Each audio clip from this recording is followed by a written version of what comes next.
Nama Gus Samsudin belakangan menjadi viral lantaran video kontroversial yang berisi tentang menghalalkan tukar pasangan suami istri. Video yang disebut Gus Samsudin hanya konten tersebut, memperlihatkan sekelompok orang menggunakan atribut agama Islam sedang memberi arahan kepada beberapa orang lain mengenai tukar pasangan. Di video itu buatan Gus Samsudin itu, dijelaskan bahwa tukar pasangan dengan suami atau istri orang lain diperbolehkan asal sama-sama suka. Setelah viral, Gus Samsudin kemudian menjelaskan bahwa video itu hanya sebuah konten dan bukan sungguhan. Namun, karena video tukar pasangan itu menyebabkan keresahan di masyarakat, akhirnya Gus Samsudin diamankan pihak kepolisian. Sebelum kasus video tukar pasangan ini, Gus Samsudin sudah pernah viral lantaran berkonflik dengan pesulap merah.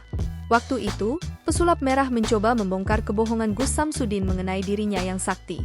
Akibat perseteruan keduanya, Gus Samsudin semakin banyak dikenal. Di saat bersamaan, orang-orang pun bertanya-tanya dari mana nama Gus dari sebutannya berasal. Sebab, nama sebutan Gus ini merupakan gelar atau nama panggilan yang diberikan kepada anak kiai atau ulama. Di dalam video YouTube curhat Bang Denny Sumargo yang diunggah sekitar 1 tahun lalu, Gus Samsudin menceritakan tentang alasan dirinya dikenal sakti. Ia mengaku saat keluar dari Pondok Condromowo, Ngawi, Jawa Timur, ia kemudian menjadi pencari barang bekas. Suatu saat, ia menolong orang kesurupan yang ternyata berhasil. Saya lakukan sebisa saya. Orang itu sembuh dari kesurupannya, ketika orang itu sembuh, dilihat banyak orang. Maka mengira saya sakti.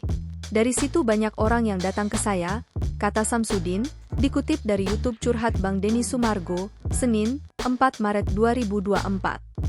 Setelah itu, orang lain mulai memanggilnya Gus. Menurutnya, kata itu berasal dari cah bagus yang diberikan kepada dirinya. Orang Jawa itu kan sering manggil orang-orang itu kalau seumpamanya orang itu dianggap bisa ngobatin orang, bisa mendoakan orang, kan dipanggil cah bagus. Bagus seati, kata dia lagi. Menurutnya, sebenarnya ia tidak keberatan dipanggil apapun. Adapun panggilan Gus tersebut ia serahkan kepada orang yang memanggilnya. Download Tribun X sekarang, menghadirkan lokal menjadi Indonesia.